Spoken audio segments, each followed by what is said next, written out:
Welcome back to another UNC Tar Heels football podcast here on TarHeelIllustrated.com. And if you are watching us on our incredibly fast-growing YouTube channel, that is called Tar Heel Illustrated. I am THI publisher Andrew Jones, and joining me, THI staffers Deana King, affectionately known as Miss King, and Brandon Peay, affectionately known as Brandon Peay.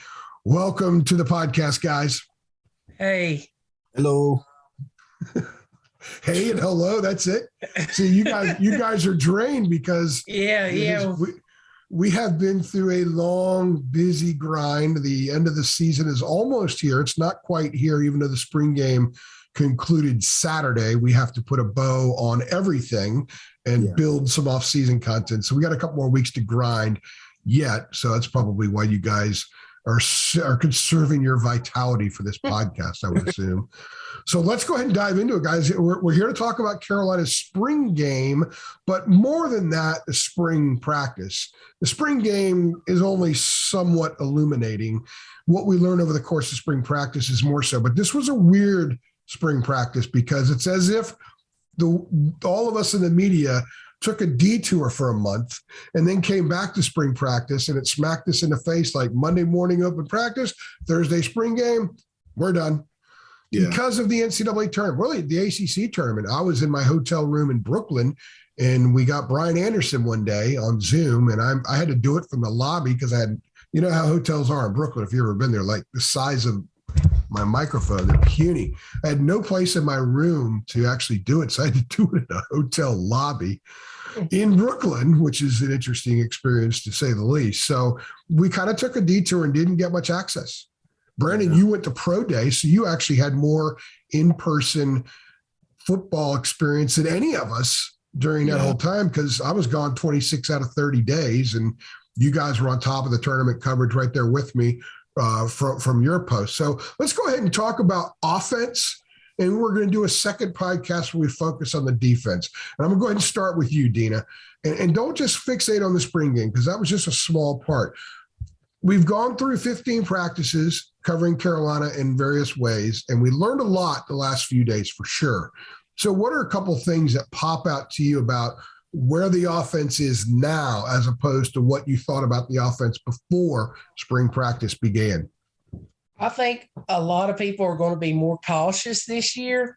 Mac has talked about the hype. So I think Carolina's going to be just fine, just coming under the radar with several key new starters at key positions, the quarterback especially, and we've seen how they're handling it. And I think me and Brandon was talking before you jumped on that Carolina, after hearing Drake and Jacoby talk after the spring game yesterday, I think they need each other. So they're bringing the best out of each other. And you saw that yesterday when Jacoby threw a touchdown pass, and then Drake come back and countered with a touchdown pass for him. But I'm excited to see that. I'm excited to see who that possible third back emerges. You know, George Petway had some nice moments, Elijah Green, and then Camaro, Edmonds. And when Amarian Hampton gets here, he's going to be behind the other ones with all the learning the playbook and everything. But I'm still really high on Amarian. And then, you know, a lot of people have been wondering about the offensive line and, you know, especially Zach Ross. But I saw, you know, little difference in Coach Bicknell's experience and him applying his expertise.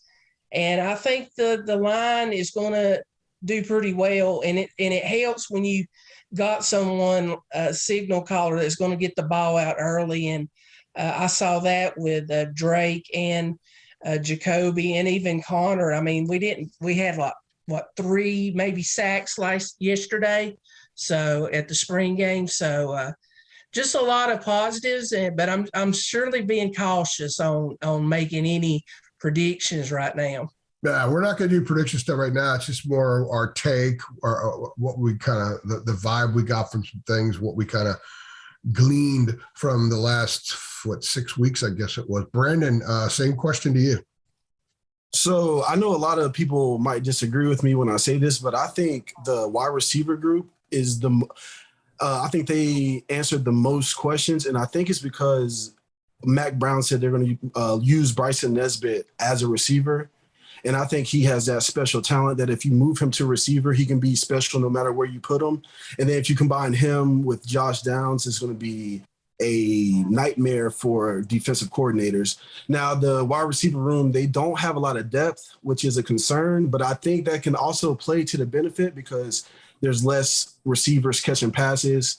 So there's more time to build chemistry with the new quarterbacks. So I think the receivers, because going into last season, the conversation was we know or we think Josh Downs is pretty good, but who is going to step up and help him? And I think this season it's like we know Josh Downs is good. We know Antoine Green, he finished last season with over 600 yards, so he's a good receiver. And then if you have Bryson Nesbit, who can possibly be that breakout player, you combine all that, I think the receiver group, I think they're the most solid on the offensive side of the ball. I think they're the most solid position group. Let's stay on receiver because I think that's a great point, and that's actually what I learned the most of the spring game. Again, performance. I've written a lot of spring game stories in the past about guys who start out and you never saw them in the fall.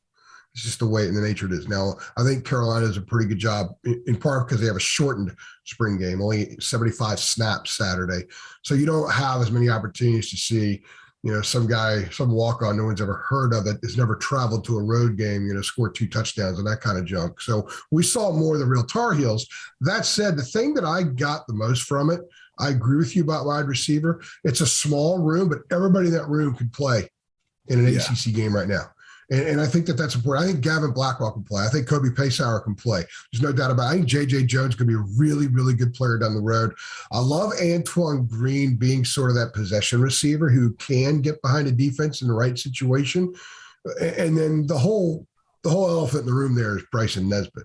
He's a tight end, but we kept monitoring how many wide receivers were on the field, not how many tight ends, because they have packages in which they'll put 3 tight ends on the field, especially when they're inside the 10, inside the 15-yard line. But we're like, guys, Bryson Nesbit is lining up in freaking slot. Yeah. He went into motion. He went into motion. He looked like some kind of arena ball orbit motion. It looked like a video game. Yeah. With a guy, okay, build your own team, and you put some power forward in basketball who runs like a gazelle into a football uniform, and you put him in motion from the slot. That's going to drive defenses crazy. And I cannot wait to see how that plays out once the season comes, because on a team that is short at wide receiver, you got to put your best route runners, pass catchers, turn the nose upfield, giddy up guys on the field. And Kamari Morales is good. I think you want him on the field 50, 60 snaps. You don't want to split those snaps with Bryson Nesbit. They're both too good. And Morales is an experienced guy, a smart guy. He's a decent blocker. He could catch the short passes. He could turn upfield and run a little bit too. But Nesbitt's just a different beast. I think Bryson Nesbit is the kind of guy that if the quarterbacking is to the level that we all believe it's going to be, Bryson Nesbitt's the kind of guy, if the offensive line is competent, a lot of ifs, by the way. He's the kind of guy that can make this offense be extremely explosive and different than it's been in the first 3 years under Phil Longo. I think he's an X factor guy, and I think that he is potential star. I think this guy has NFL potential. I think he's someone that can rack up massive numbers at the college game, but not just racking up numbers. It's how he helps everybody else. He's going to help Josh Downs. Go look at Josh's numbers last year. Look at his game production and his lack of TDs the last half of the season, because other defenses like, okay, we're allowed to put 11 on the field. We're going to rush 1 and put 10 guys on Josh Downs. That's basically what we're going to do. And they did that. You can't do that now because Jones is going to be better. J.J. Jones is going to be better. I love Paysauer. I love Blackwell's potential. Blackwell still may be a little bit behind. And the Bryson Nesbit factor, when you also have Morales on the field and even Koppenhaver, who is making progress, I think that could really cause fits for defenses. I bet Longo's licking his chops about the stuff he's going to draw up for this group. You also have Nesbit is a nightmare. I mean, he's a matchup problem. If a DB's on him, he's 6'6". A linebacker gets on him, he's 6'6", but he's faster than the linebacker. So, you know how I've always been high on him first time I saw him.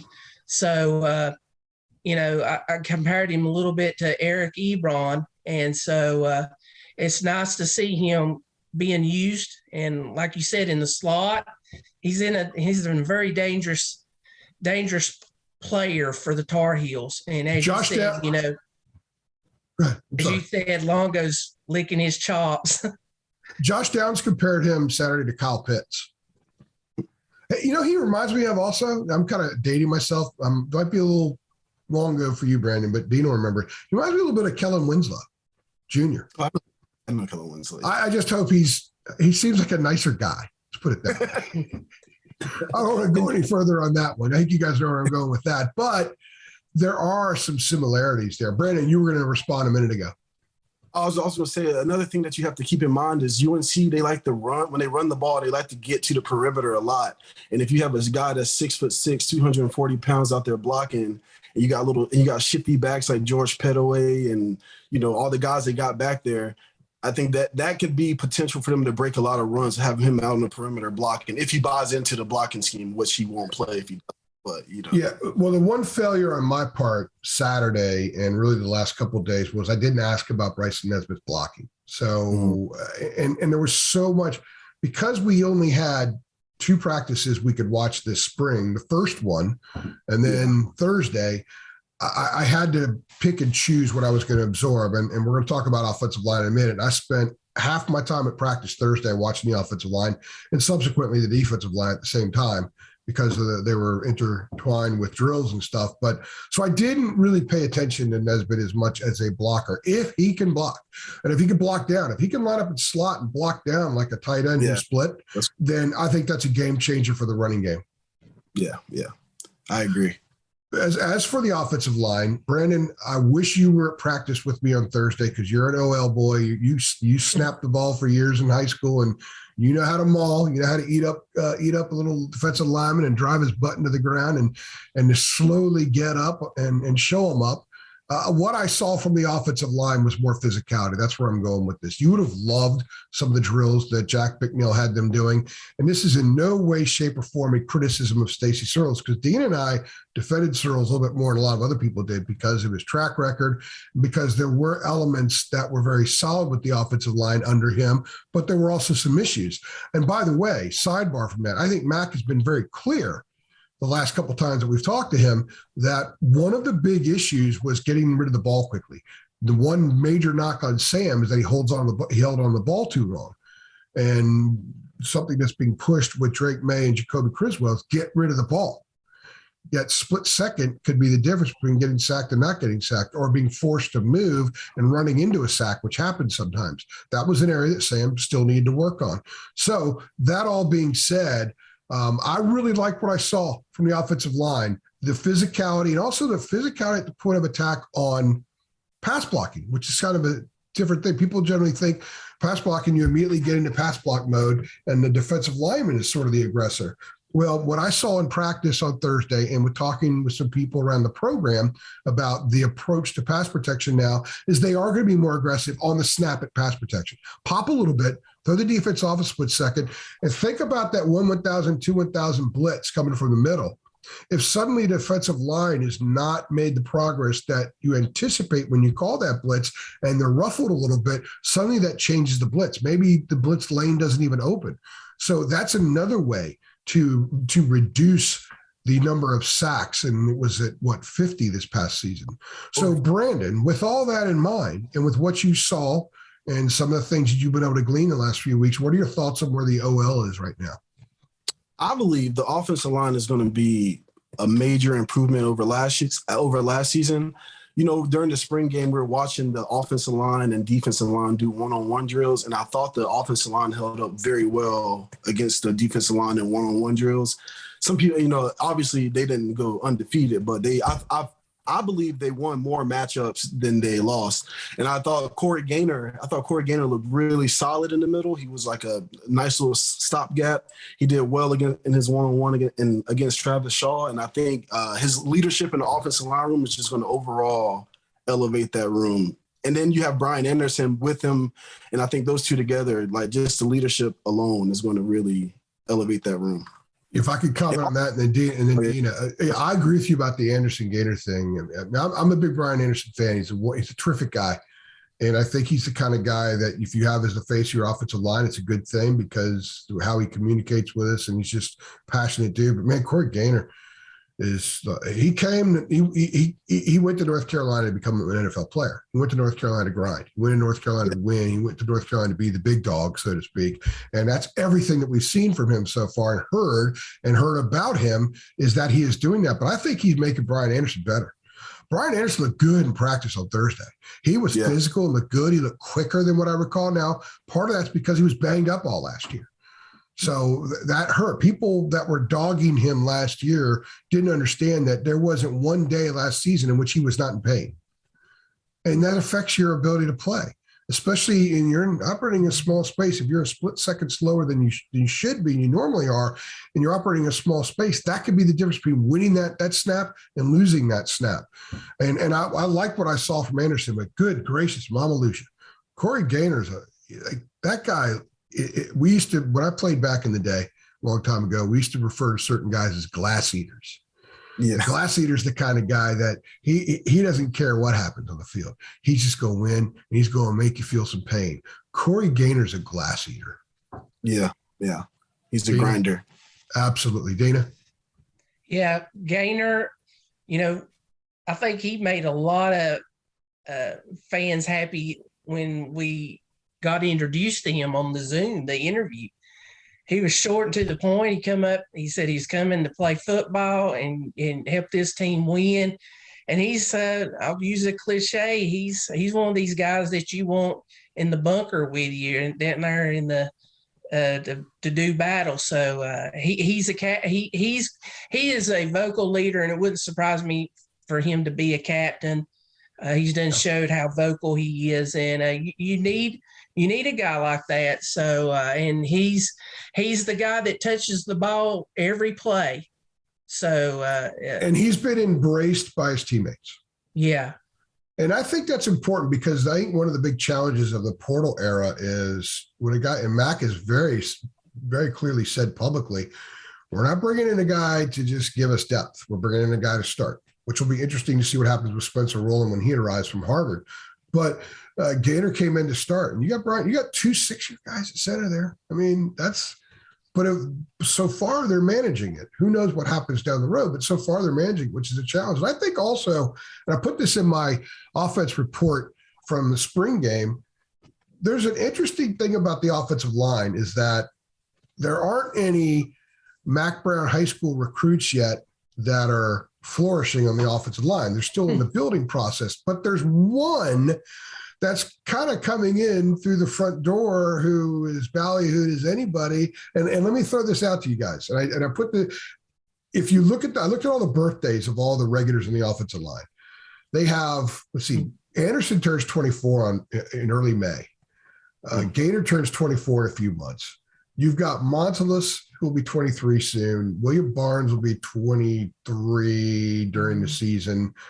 Richards will be 22 during the season. Kira Johnson is 23 years old right now. All these guys may have already voted twice in presidential elections.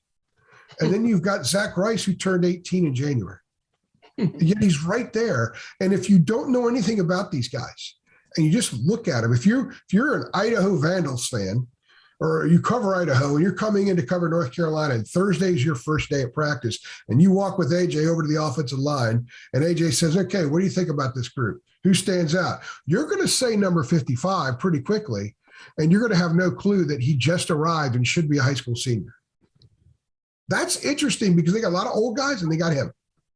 Now, He might get nudged out a little bit when Rowland comes in because he's an old guy too, and a smart guy with a Harvard degree. But I think that's interesting that's where the line is. This line is a lot older than people realize.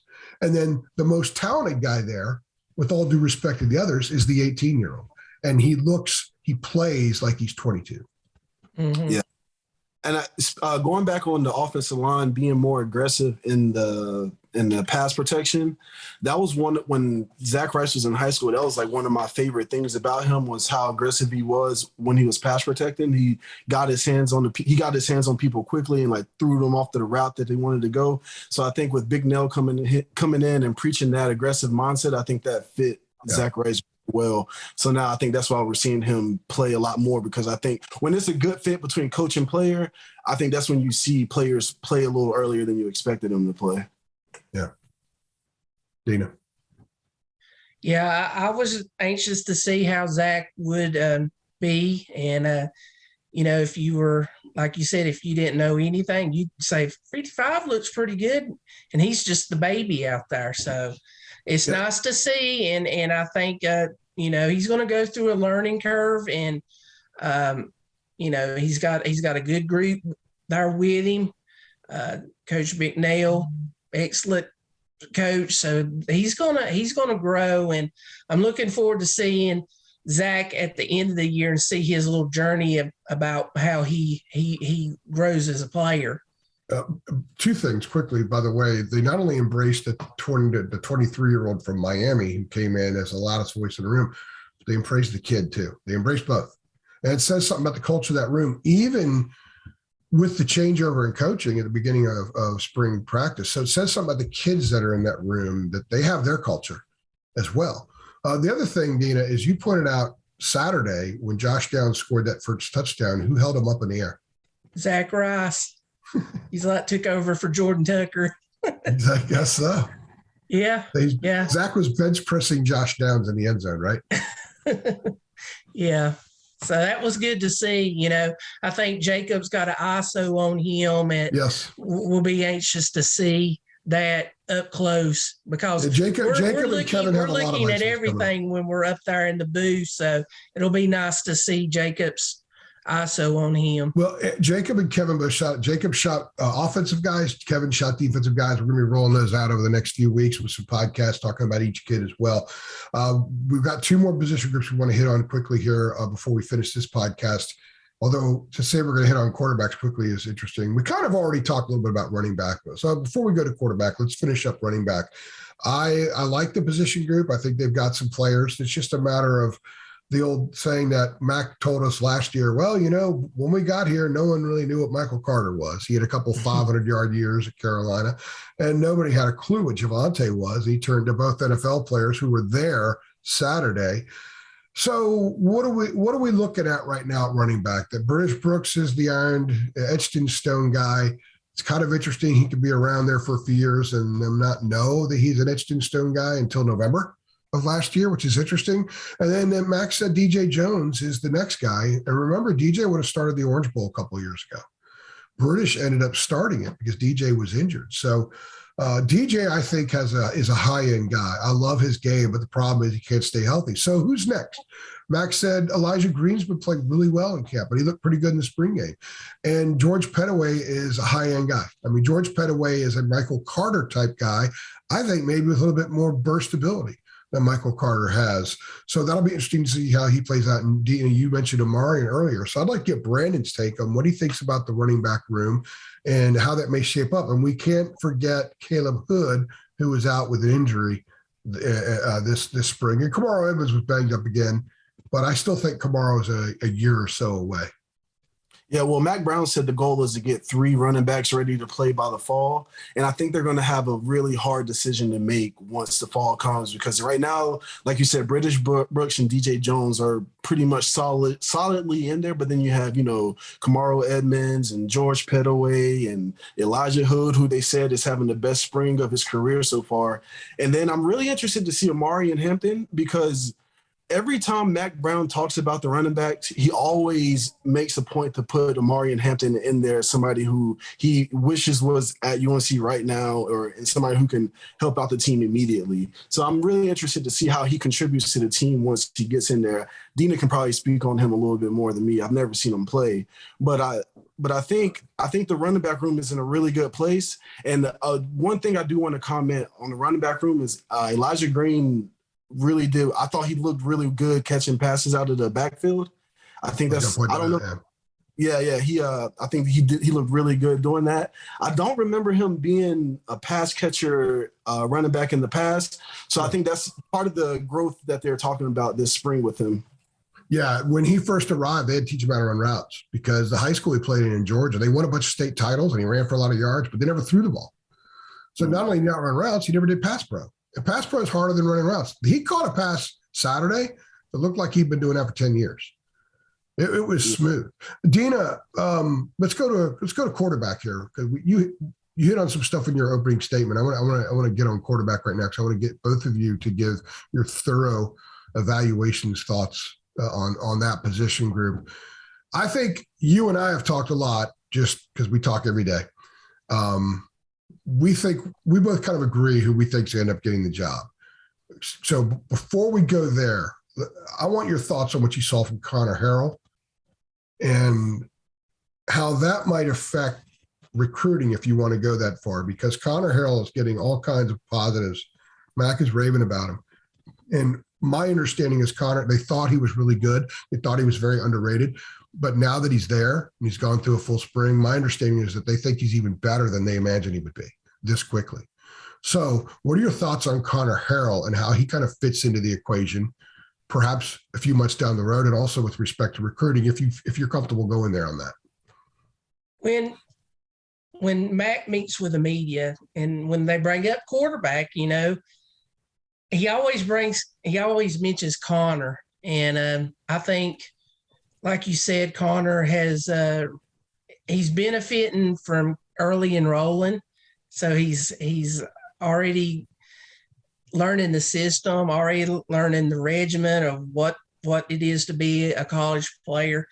Because we know how smart the kid is. I mean, he's really, really I believe he was valedictorian, and we know what kind of football player he is. He won state championships, so back to back, I believe, and ultimate leader. And we had talked several times about how we thought that he might have been under ranked just because the team he's on down there at Thompson, who was loaded with D1 kids from the current class to some of the younger classes. But when I hear Mac mention Connor, it's like, that he feels really comfortable with the quarterback room. You got Jacoby and Drake, and you got Jefferson Boaz there still. And then you got Connor. So the quarterback room looks really solid. They just need to get some experience, some quality experience. And you never know with Connor's development, it may affect some recruiting. You just don't know. I mean, I know they have a commitment from Tad Hudson. He's the only one that they've got committed as of this podcast and everything. For the class of 2023. Yeah, 23, class of 23. So, and I know they've got some 2024 kids that they're really high on, like in-state 5-star quarterback Jaden Davis, who is a big time player. So I just think that they're in a great situation. Coach Longo, I mean, they can point, look at Sam Howell. He's wherever he gets drafted, and he's the school record holder of several things. So that offense does work. And so I'm just kind of looking at all things. We've talked about a lot of things about what's going to happen. And but I think it's really good for them, all three of them, to push each other. I mean, Connor, he's the young buck there, but he's in the race. You got 2 thoroughbreds out front, but he's gaining on them as more time and more reps he gets. So it's just he's not a 3-year-old yet. He's a 2-year-old, but he's going to be at Churchill Downs eventually, right? Yeah, not too long. Brandon, what are your thoughts on Drake and Jacoby? I'll really quickly about Connor Harrell. Okay. I believe him and Mr. Trubisky had the same rivals grade coming out of high school, and you see what happened with Mitch going number 2 in the draft. And me and Deana went to a camp couple, maybe, I don't know. The time is so mushed together. But me and Deana went to a camp, and I was talking to one of the evaluators there, and I asked him, like, what's the hardest position to evaluate? And he told me quarterback is the hardest position to evaluate because 80% of what you need to know is what's going on in between their ears. And you can't really know how smart or how a guy processes information without spending countless hours with him. So he said, quarterback is really hard to evaluate. But when you got a guy like Connor Harrell, who is the valedictorian, I think for the UNC staff, that alone kind of helped them think, okay, he's a guy that can probably process information really fast. And he's proven that since he's gotten here. What I was most shocked about is I didn't know his arm. He has a really strong arm. I don't have my game notes with me from yesterday, but there was a throw he made from a hash mark to the sideline. It was only like an 8-yard gain, but it was like probably like a 30-yard pass in the air. Laser. You know what I'm talking about? Yeah. And I just really impressed with the physicality and his mentality. Okay, and let's go to Jacoby and Drake. Since you brought up the 80% in the head, that was our first opportunity to be near Jacoby to talk with him. We got him on Zoom, I think, last year. But Brandon, as you're learning very quickly, and Dean has known this for a while, Zoom sucks. Yeah. And in person, you just get better stuff from kids, even in the capacity we were in on Saturday where they were at a podium and we were a little bit distant. It's still better. Wait till you start doing breakouts with the kids and you're right next to them, and it's even better there as well. You get more information. You get a feel for them as well. I was highly impressed with Jacoby Criswell Saturday. I thought that you know what he reminded me. I've talked about how like Sam reminded me of Russell Wilson, and you guys know I covered Russell when he was at NC State very closely and did a lot of work on Russell Wilson. And Jacoby kind of reminded me of him, just kind of looks like him a little bit, kind of sounds like him a little bit. And he's a really good player. I'm not going to say he's Russell in terms of his talent or anything like that. That wouldn't be fair to say that about the kid, but I like his game. And I thought it was really interesting that, was it Josh? Josh Downs said that he's got the strongest arm he's ever seen. So I asked Jacoby, how far can you throw it? I think he said he threw it, 75 yards in high school? But they don't sit around having, like kids, when you throw a rock into a lake, who can throw it the furthest? They don't sit around doing that kind of stuff. But he throws a P. It is a P. And I think that, I really enjoyed watching him a lot Saturday. And he didn't take a ton. I think it was in 3 series, but I soaked it in. And whatever the staff ends up doing, they're going to be in good shape.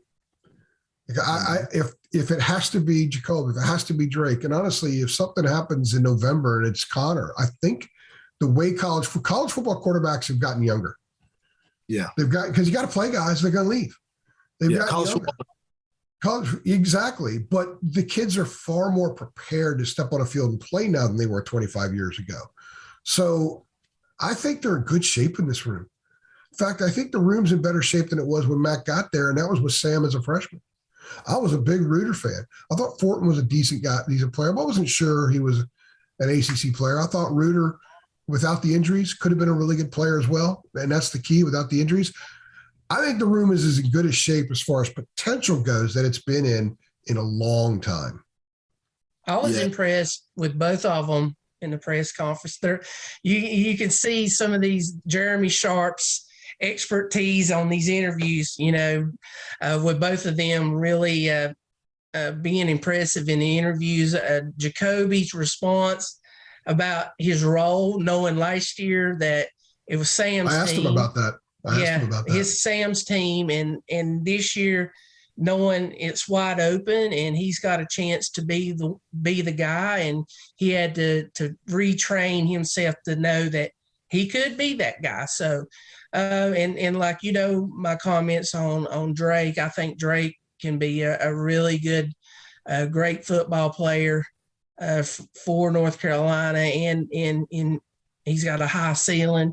Yeah. He checks all the boxes and everything, and I think he's handling the pressure of and maybe he will be known as Drake and not Luke's brother or Mark's son, as he replied in the press conference. Yeah, but I think I was the only member of the media who said I could see him as Mark's son. So it's kind of dating myself a little bit. I spoke, I'm not going to name this person. I spoke with someone after the spring game yesterday about Drake, and they kind of know a thing or two about a thing or two, and they're not in the program, to be clear. And they said that, this kid's going to play in the NFL for a long time. He's that kind of talent, and he's got that kind of smarts. Brandon, you're talking about the smarts. And he's also got that I want to be there at the big moment. I want to do the big thing because I'm wired to do that thing. I believe that that's there as well. Luke, remember what Luke was? Luke was the ninth man going into Memphis. And then he's the MOP that weekend. And he was okay maintaining that ninth man role when they went to Phoenix and they won the national championship. My point is, I think that that's what's in these kids. I think that's part of their DNA. And we're gonna see that from Drake at some point. Yeah. That's definitely that's one of the benefits of having a father who played. You have the mentality, and the difference between Drake and Luke is Drake has. I would think we both would agree that Drake is more talent. Was coming out of high school, Drake was considered more talented at football than Luke was at basketball. So the mentality combined with the talent is like this guy could be the limit. Luke was highly touted, but nobody said that's an NBA player. Everybody I've talked to that understands football can look at a kid in college, early in his college career, and project out to the next level. Yeah. Every one of them has said Drake May's an NFL quarterback. Everyone. I remember. I have not talked to one person whose opinion I respect or who has done this professionally for a long time who has said anything other than he's an NFL quarterback down the road. I remember seeing Mark, covering Drake. And I said, your baby might be the best one. And Mark kind of winked at me. Yeah. So I think the possibility. I saw him yesterday, by the way, and that's not who I'm talking about, just FYI. I saw him yesterday, but he's not the person I'm talking. I wouldn't count what a dad says in that sense. So, but I didn't talk to him about it. Just said hello. That was it. But it was always good to see him there. Saw a lot of people there yesterday. I thought that the school did a pretty good job of having some. Obviously, he's going to be there because his kid's there, but there were some other big names there too as well. Yeah. So it was a good time to see what UNC has. I mean, we've not had much football access, so it was good just to be in Kenan Stadium again and with no restrictions, basically.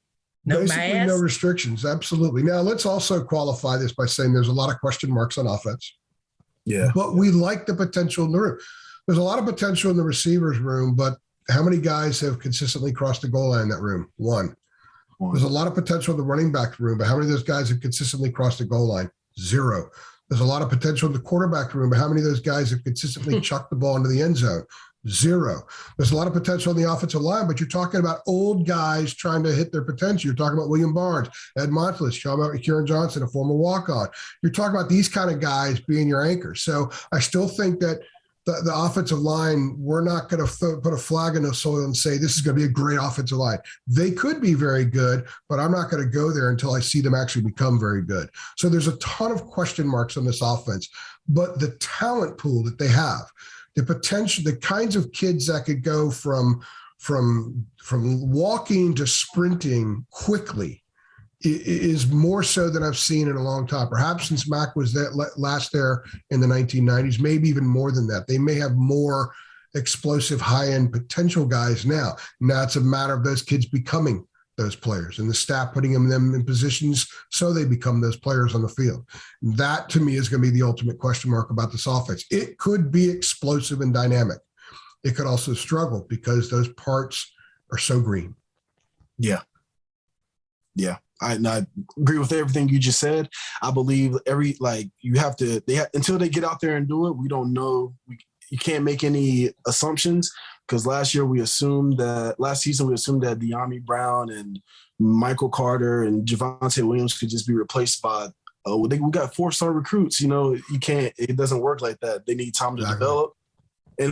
But I will say each year that goes by and they develop a little bit more, you can kind of see that talent that was lost a couple of years ago starting to be replaced. Yeah, absolutely. Deana, any last thoughts? No, I think you hit everything. I think we just just trying to stay cautious and see how this team rolls in when they host Florida A&M early this August 27th. I actually wrote that down in the story I did today. So, all right, guys, stay buckled in. We're going to hit the end record button and then hit the record button because we're going to do a defense one as well.